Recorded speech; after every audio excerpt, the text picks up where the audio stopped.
بسم الله الرحمن الرحيم إن الحمد لله نحمده ونستعينه ونستغفره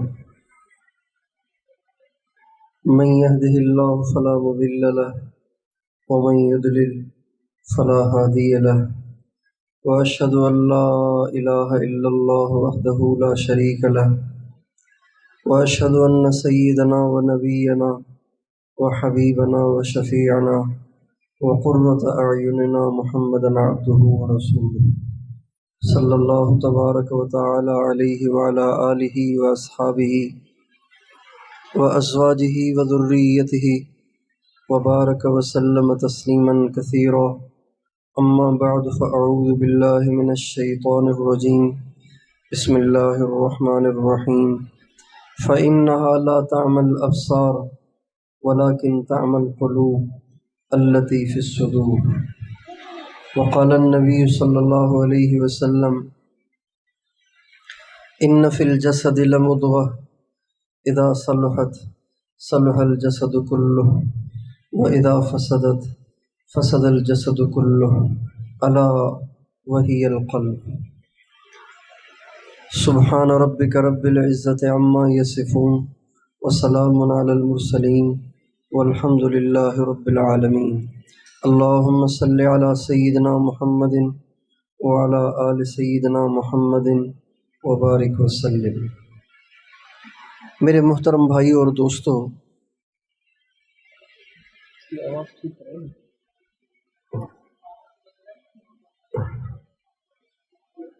میرے محترم بھائی اور دوستو، یہ بات تو ہمارے ایمان کا حصہ ہے کہ دنیا میں آنے والی ساری پریشانیوں کی وجہ انسان کے گناہ ہیں۔ اللہ تعالیٰ نے قرآن پاک کے اندر ایک جگہ قوموں کو، نافرمان قوموں کو جس طریقے سے پکڑا ہے اس کی وضاحت کی ہے۔ منہم من اخذته الصیحہ ومنہم من اغرقنا ومنہم من ارسلنا علیہ حاصبا۔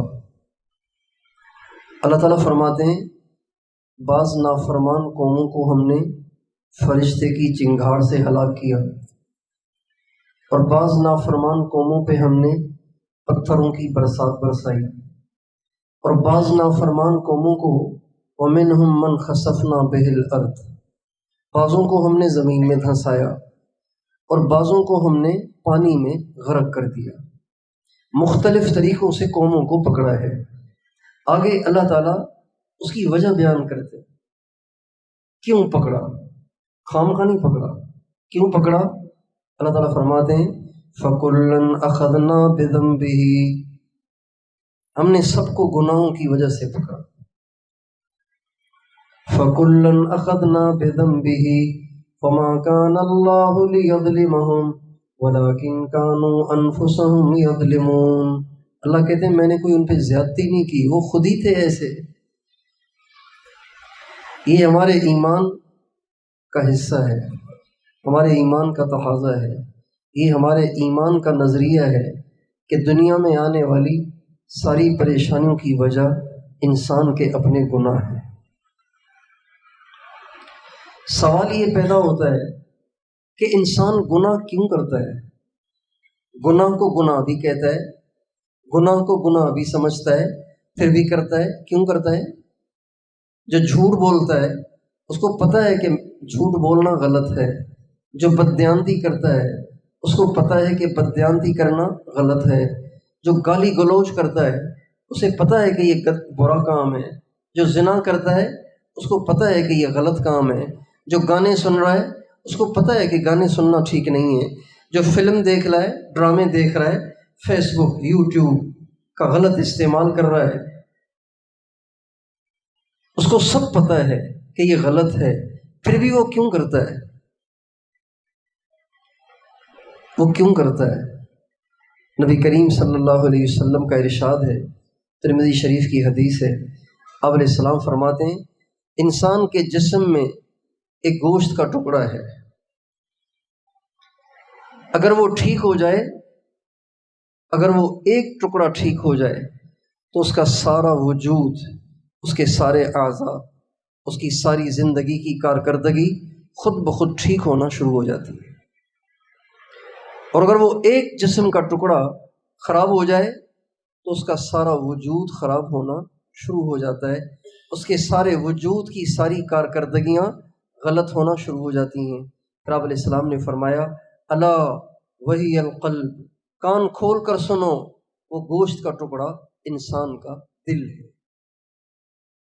دل ٹھیک ہو تو انسان غلط نہیں کر سکتا، دل خراب ہو جائے، دل خراب ہو جائے تو اس سے کوئی صحیح کرا نہیں سکتا۔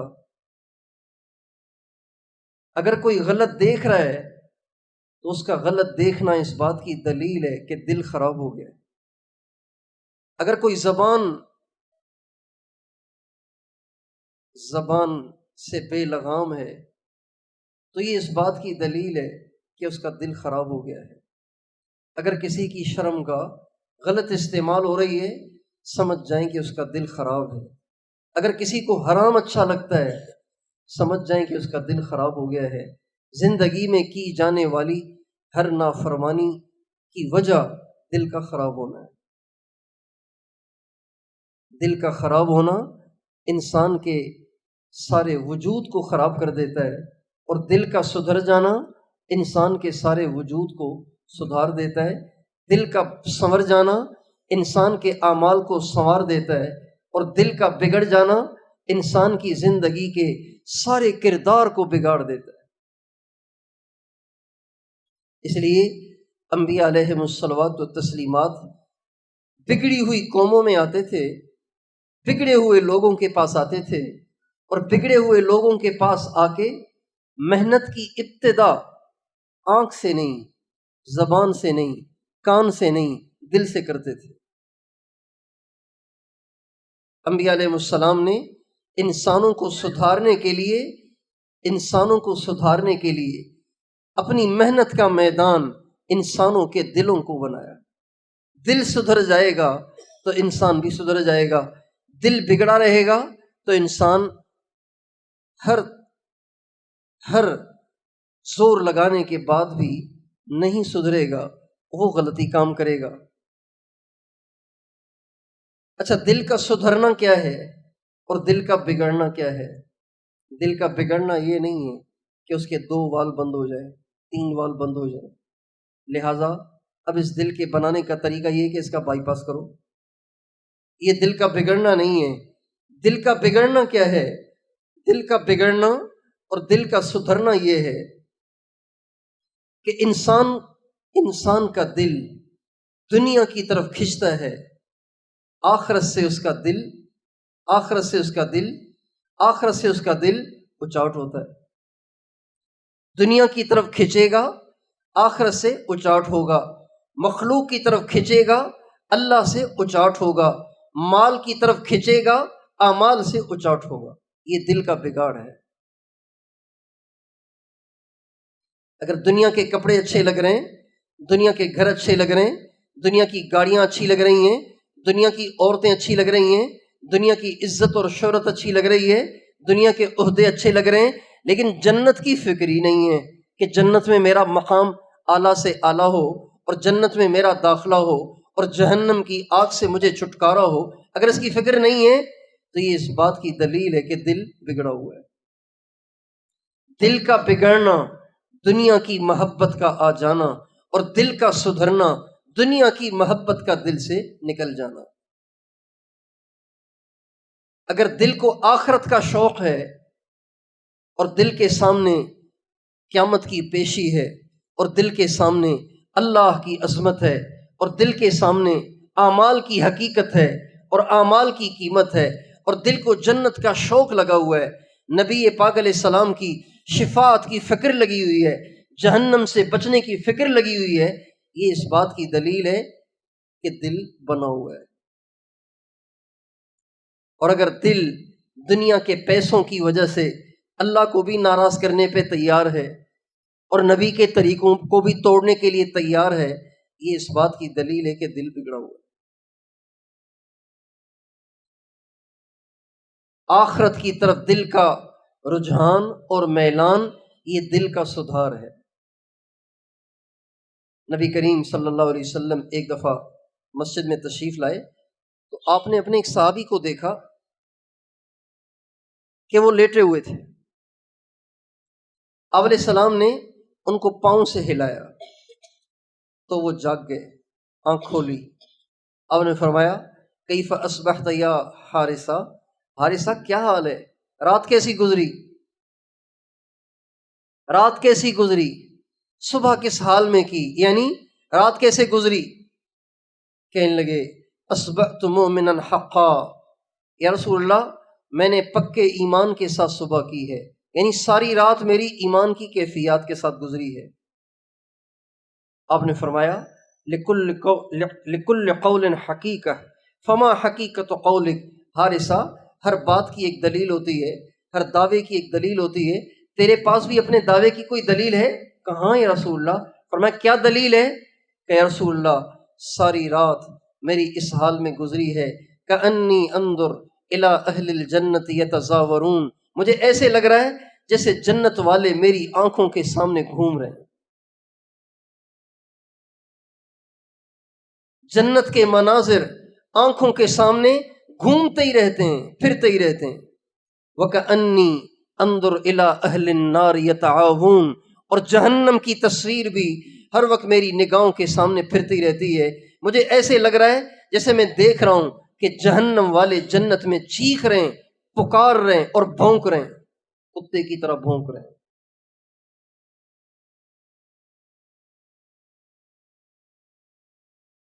وَكَأَنِّي انظر الی عرش الرحمن بارزا، اور اللہ کا عرش ایسے لگ رہا ہے جیسے آنکھوں کے سامنے ہے۔ اللہ کا عرش ایسے لگ رہا ہے جیسے میری آنکھوں کے سامنے ہے۔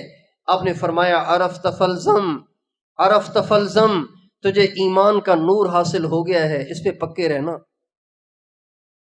ایسا کوئی کام نہ کر بیٹھنا جس کی وجہ سے یہ کیفیت تمہاری خراب ہو جائے۔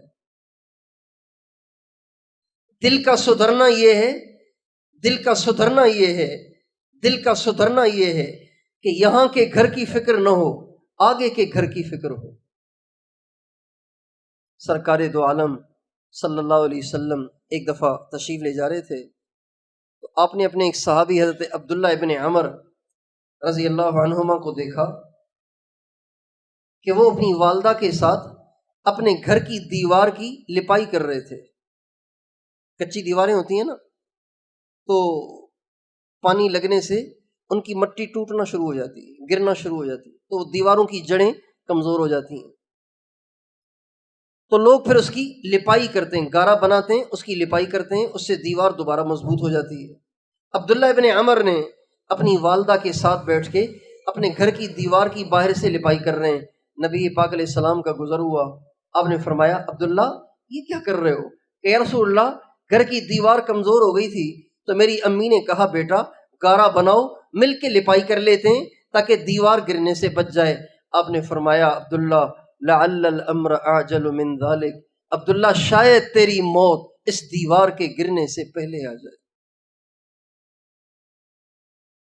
تجھے اس بات کی فکر نہیں ہونی چاہیے کہ کہیں دیوار نہ گر جائے، تمہیں اس بات کی فکر ہو کہ کہیں موت نہ آ جائے، لہذا کچھ کر لو۔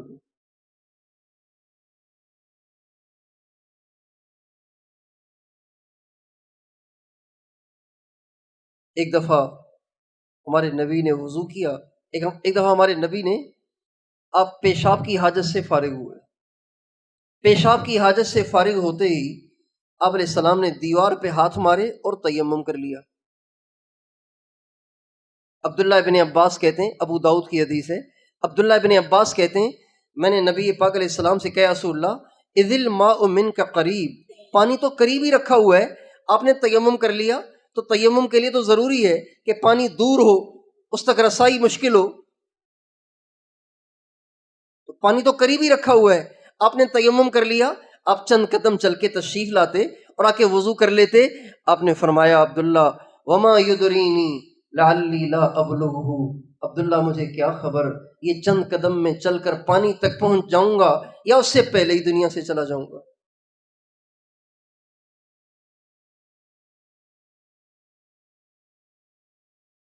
جب دل دنیا کی طرف کھنچتا ہے تو یہ بگڑتا ہے، اور جب یہ بگڑتا ہے تو گناہ کرتا ہے. اور جب دل آخرت کی طرف کھنچتا ہے، اللہ کی طرف کھنچتا ہے، اعمال کی طرف کھنچتا ہے، تو یہ دل کا سدھار ہے. جب دل سدھر جاتا ہے تو آنکھ بھی سدھرتی ہے، زبان بھی سدھرتی ہے، اس کے کان بھی سدھر جاتے ہیں، اس کی شرمگاہ بھی سدھر جاتی ہے، اور بڑے سے بڑے گناہ کا چھوڑنا، پسندیدہ سے پسندیدہ گناہ کا چھوڑنا آسان ہو جاتا ہے. چنانچہ حضرات صحابہ کرام رضوان اللہ علیہم اجمعین پر نبی کریم علیہ الصلوۃ والسلام نے محنت فرمائی. آپ علیہ السلام کی محنت سے ان کے دل چمک اٹھے، آپ کی صحبت کی برکت سے ان کے دل چمک اٹھے، اور جب چمک اٹھے تو زندگی میں جتنی نافرمانیاں تھیں اللہ کی طرف سے حکم آتا اور وہ چھوڑتے چلے جاتے تھے. صحابہ کہتے ہیں جس دن شراب کی حرمت کا حکم نازل ہوا اور مدینے میں ایک صحابی نے اونچی جگہ پر کھڑے ہو کر شراب کی حرمت والی آیت پڑھی، تو شراب کی حرمت والی آیت کے الفاظ کے کان میں پڑتے ہی جن صحابہ کے پاس شراب کے مشکیزے بھرے ہوئے تھے انہوں نے مشکیزے بہا دیے، جن کے پاس مٹکے بھرے ہوئے تھے انہوں نے مٹکے توڑ دیے، جن کے منہ میں تھا انہوں نے کلی کر لی. جن برتنوں میں شراب پیتے تھے وہ برتن ہی توڑ دیے. اور حال یہاں حال یہ ہوتا ہے کہ کسی اللہ والے کا بیان سنتے ہیں، جذبہ بنتا ہے، گھر جاتے ہیں، دوبارہ جا کے فیس بک لے کے بیٹھ جاتے ہیں، دوبارہ جا کے یوٹیوب لے کے بیٹھ جاتے ہیں، دوبارہ بیٹھ کے فحاشی اور عریانی دیکھنے لگ جاتے ہیں. کیوں؟ اس لیے کہ بیان سننے سے جذبہ بنا، دل نہیں بنا. دل بنے گا تو گناہ چھوٹے گا.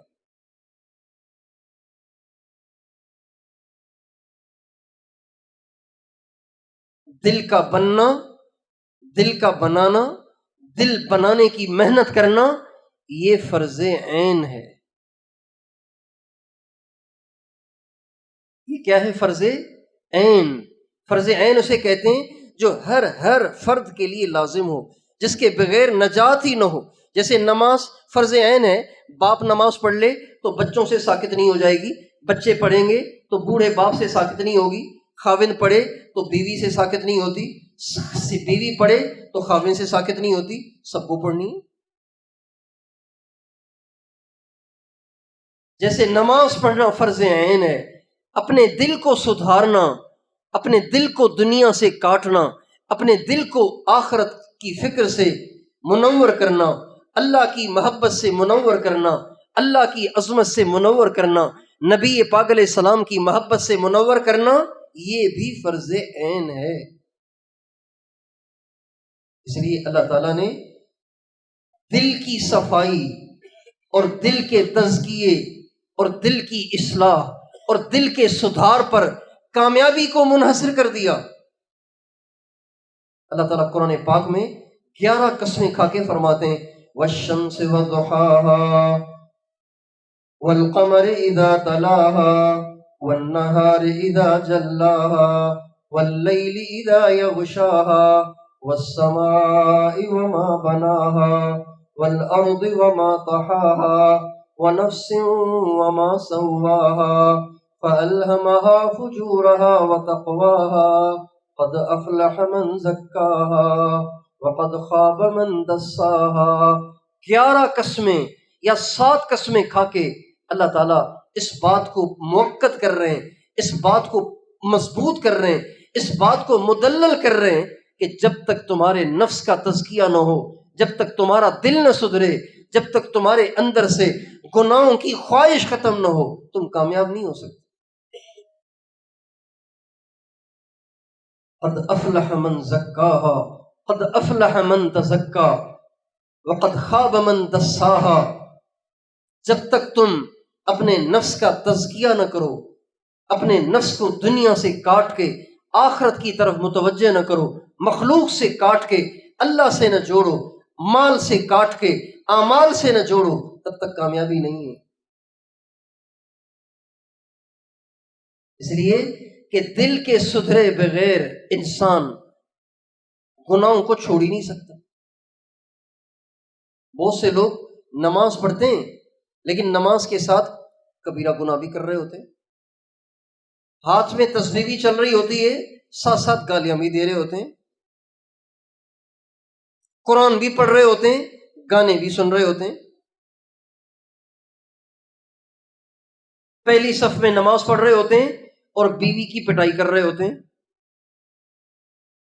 حافظ قرآن ہوتے ہیں اور ماں باپ سے بدتمیزی کر رہے ہوتے ہیں۔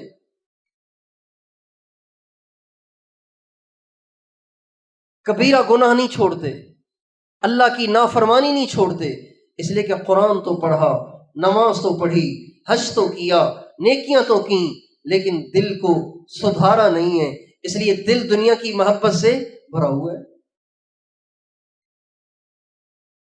اس لیے میرے دوستو، جیسے ہم آج کل کینسر کو مرض سمجھتے ہیں نا، کینسر کو کسی کے پیٹ میں رسولی بن گئی ہے، ڈاکٹر نے کہا بھائی یہ تو مسئلہ سیریس ہے، آپ کو ٹیسٹنگ کروانی ہوں گی، اور وہ ٹیسٹ کروانے جاتا ہے تو بزرگوں سے دعا کے لیے کہتا ہے حضرت دعا کریں، میں ٹیسٹ کروانے جا رہا ہوں، دعا کریں کلیئر ہو، دعا کریں اس میں کینسر نہ ہو، دعا کریں کوئی خطرے کی بات نہ ہو، اس لیے کہ کینسر سے ڈرتا ہے، کینسر سے ڈرتا ہے کہ کینسر نہ نکل آئے۔ بھائی کینسر نکل آئے گا تو کیا موت وقت سے پہلے آ جائے گی؟ موت تو اپنے وقت پہ ہی آئے گی نا۔ کسی انسان کو کینسر ہو بھی جائے، اس کے خون میں پھیل بھی جائے، اگر اس کی زندگی ہے وہ نہیں مرے گا، اور جس کی زندگی ختم ہو گئی اس کو کینسر ہونا ضروری نہیں ہے، وہ بغیر کینسر کے بھی بچ جائے گا۔ بیٹا ویڈیو نہ بناؤ۔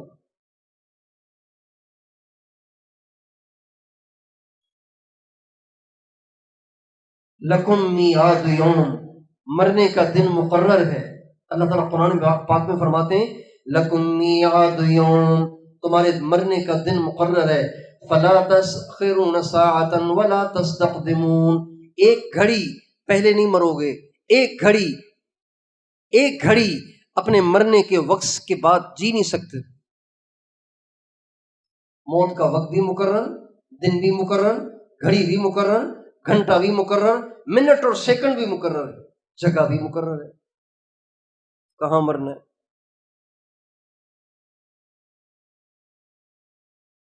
جیسے ہم کینسر سے ڈرتے ہیں، اس سے زیادہ دل کی بیماریوں سے ڈرنے کی ضرورت ہے۔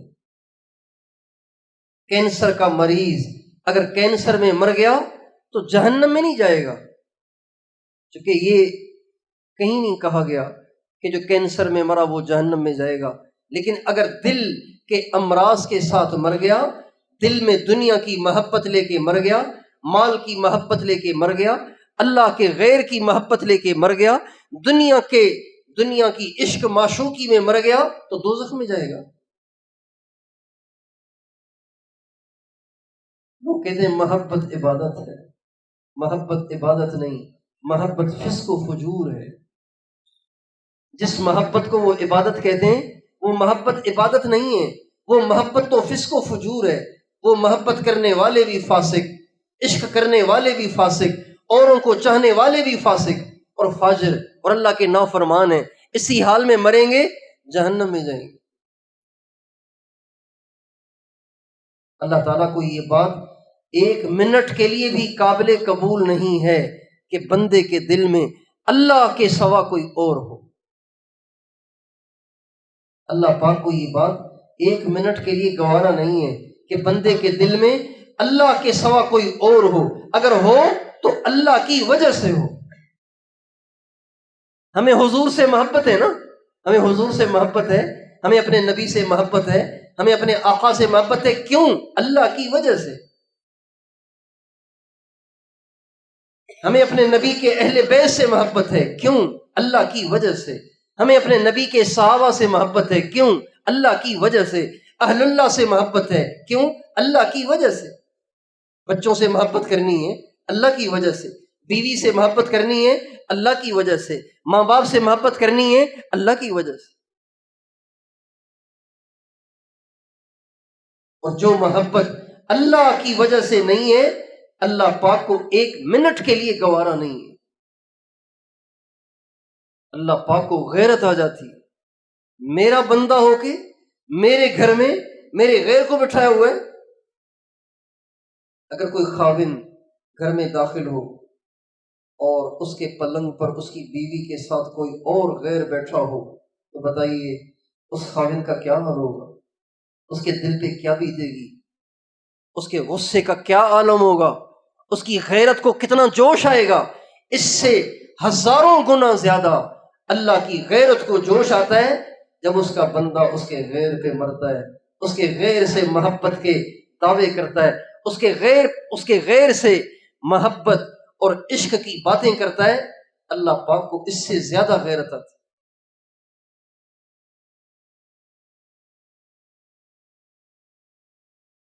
اللہ تعالیٰ کو تو اپنے بندے کی تاک جھاک بھی گوارا نہیں ہے، تاک جھاک بھی گوارا نہیں ہے۔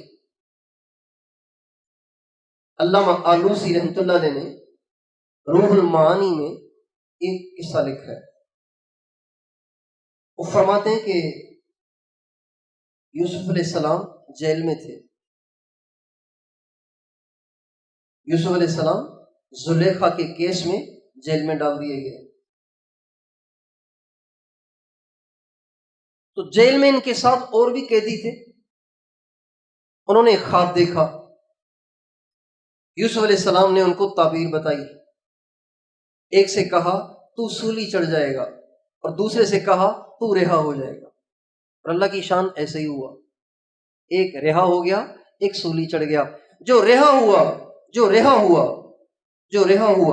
جب وہ رہا ہو کر باہر جانے لگا تو یوسف علیہ السلام نے اس سے کہا اذکرنی عند ربک، یار تیری تو رہائی ہو گئی، جب تو جائے نا اور بادشاہ سے ملاقات ہو تو یاد آ جائے تو میرا بھی تذکرہ چھیڑ دینا تاکہ کوئی رہائی کی سبیل بنے۔ اس لیے کہ حضرت یوسف علیہ السلام کو قصور کی وجہ سے جیل میں نہیں ڈالا تھا۔ عزیز مصر کو یہ بات معلوم ہو گئی تھی کہ ساری شرارت اس کی بیوی کی ہے، اپنی عزت کو بچانے کے لیے اس نے یوسف علیہ السلام کو جیل میں ڈال دیا، اپنی عزت کو بچانے کے لیے۔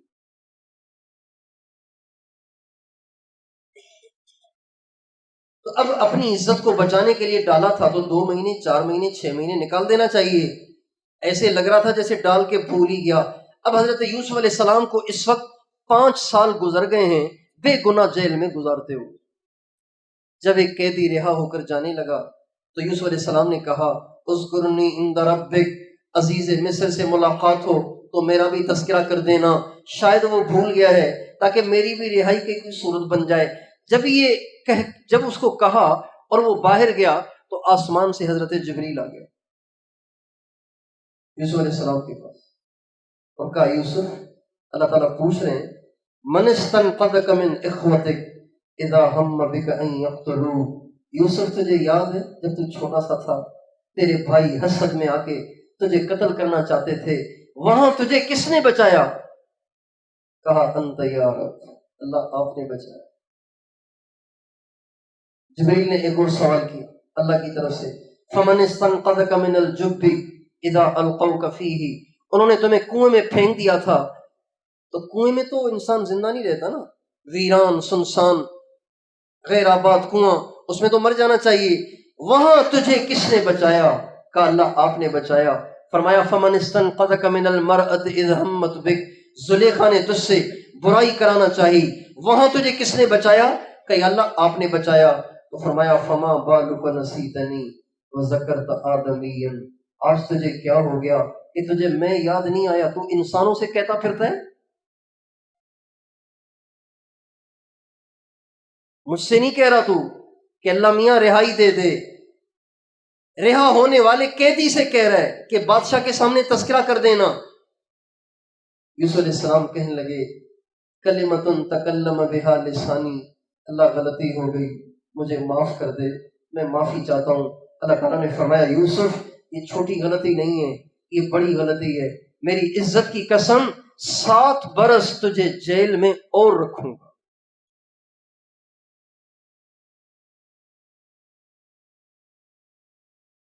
بتائیے جب ایک نوجوان کسی غیر محرم کو آئی لو یو کا میسج کرتا ہے، اللہ کو کتنا غصہ آتا ہوگا، اللہ کو کتنی غیرت آتی ہوگی، اللہ کتنے ناراض ہوتے ہوں گے۔ پھر کہتے ہیں حالات نہیں سدھر رہے، زندگی میں سکون نہیں ہے۔ میرے دوستو، اللہ کے غیر سے دل لگانے کی سب سے پہلی سزا اللہ یہ دیتے ہیں کہ دل کا سکون چھین لیتے۔ ایئر کنڈیشن چل رہا ہوگا، گدا بچھا ہوا ہوگا، نرم ملائم قالین بچھے ہوئے ہوں گے، اور نوکر چاکر بھی ساتھ ہوں گے، اور ایک لگژری گاڑی بھی آپ کے پاس ہوگی، لیکن زندگی میں سکون نہیں ہوگا، اس لیے کہ آپ نے اللہ کے گھر میں اللہ کے دشمن کو ٹھہرایا ہوا، اللہ کے غیر کو ٹھہرایا ہوا۔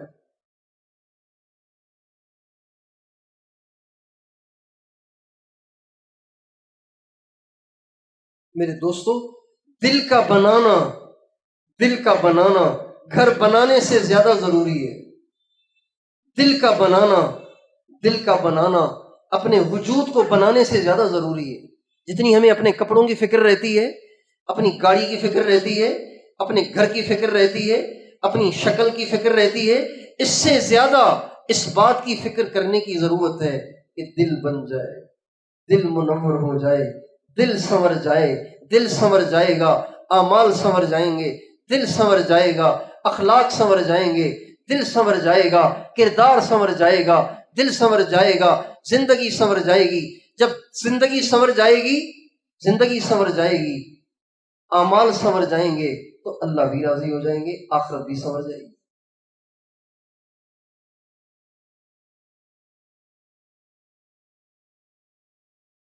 اس لیے دل کا سنورنا بڑا ضروری ہے۔ اور دل کا سنورنا کیا ہے؟ دل کا سنورنا یہ ہے کہ دل دنیا کی طرف نہ کھنچے، آخرت کی طرف کھنچے۔ دل میں دنیا کی قیمت نہ رہے، آخرت کی قیمت رہے۔ پیسے کی قیمت نہ رہے، سنت کی قیمت آ جائے، نبی کی سنت کی قیمت آ جائے۔ تو دل کا سنورنا کیا ہے؟ دل کا سنورنا یہ ہے کہ اللہ کی عظمت آ جائے اور مخلوق کی چھٹائی آ جائے، آخرت کی فکر آ جائے، دنیا کی محبت ختم ہو جائے، اعمال کا شوق پیدا ہو جائے، اور مال سے دل اچاٹ ہو جائے۔ یہ دل کا سنورنا ہے۔ آج تو اگر جیب سے 1000 روپے کا نوٹ گم ہو جائے تو پریشانی ہوتی ہے، دائیں دیکھتا ہے، بائیں دیکھتا ہے، اور کافی دیر تک سوچتا ہے کہاں گرے ہوں گے، کہیں کسی نے نکال تو نہیں لیے۔ بیوی سے پوچھتا ہے، بیگم میں نے کرتا یہاں لٹکایا تھا، بچوں نے تو پیسے نہیں نکالے میرے، وہ جو گھر میں برتن دھونے والی ماسی آتی ہے اس نے تو نہیں نکالے ہوں گے۔ تحقیق کرتا ہے 1000 روپے کا نوٹ گم ہو جانے پر، لیکن زندگی میں ہزاروں سنتوں کی دھجیاں اڑا دیتا ہے اور کان پہ جو بھی نہیں رہتی۔ یہ دل کا بگاڑ ہے۔ کپڑے پہ چائے گر جائے تو پریشانی ہوتی ہے کہ جلدی سے پانی ملے اور اسے دھوؤں، لیکن سنت کے خلاف زندگی گزار رہا ہے، ٹینشن ہی نہیں۔ نبی کے طریقے کے خلاف زندگی گزار رہا ہے، کوئی ٹینشن ہی نہیں۔ اور دل کیسے سدھرتا ہے؟ دل کے سدھرنے کے جو ذرائع نبی اکرم صلی اللہ علیہ وسلم نے بتائے ہیں، ان میں سے ایک اللہ کا ذکر کثیر ہے۔ اللہ کو بہت یاد کرنا۔ انسان جتنا اللہ کو یاد کرتا ہے، جتنا اللہ کا ذکر کرتا ہے، جتنا اللہ کو یاد کرتا ہے، اس کا دل سدھرتا چلا جاتا ہے، بنتا چلا جاتا ہے، سنورتا چلا جاتا ہے۔ یہ دل کے سدھرنے کا ہمارے نبی نے ہمیں ایک نسخہ بتایا، اور دل کے سدھرنے کا ایک نسخہ موت کو کثرت سے یاد کرنا ہے۔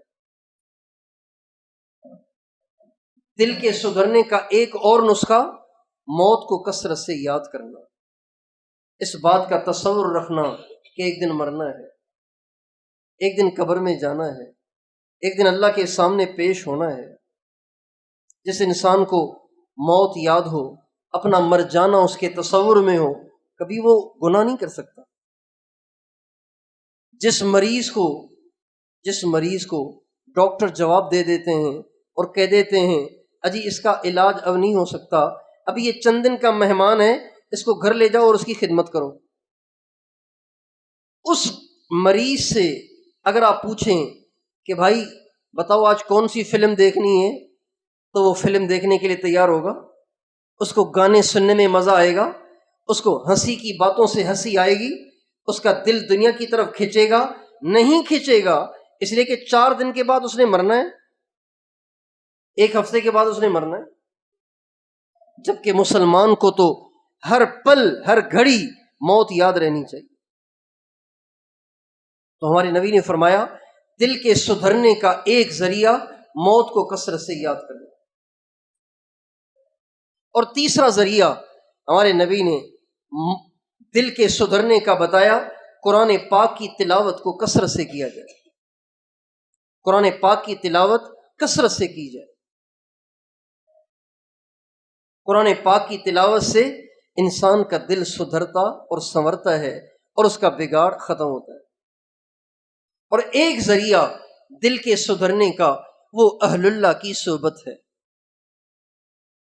حضرات صحابہ کرام رضوان اللہ علیہم اجمعین نے بڑی بڑی تسبیحاں نہیں پڑھی، بڑے بڑے مراقبے نہیں کیے، اور روزانہ قرآن پاک کا ختم نہیں کیا، لیکن انہیں نبی اکرم صلی اللہ علیہ وسلم کی صحبت ملی، اور ہمارے نبی کی صحبت کی برکت سے اللہ نے ان کے دل کا بگاڑ ختم کر کے ان کے دل کو اتنا سنوارا، اتنا سنوارا، اتنا سنوارا کہ ادنا درجے کا صحابی اس کا دل بھی اتنا سنورا ہوا ہے کہ ساری دنیا کے غوث مل کر بھی اسے نہیں پہنچ سکتے۔ صحابی کا دل اتنا سنورا ہوا ہے نبی پاک علیہ السلام کی صحبت کی برکت سے کہ ساری دنیا کے کتب اور ابدال بھی اس کی گرد کو نہیں پا سکتے۔ یہ اسباب ہیں دل کے سدھرنے کے، ان اسباب کو ہم اختیار کریں گے، اللہ تعالیٰ ہمارے دل کو سنواریں گے، ہمارے دل کا بگاڑ ختم فرمائیں گے۔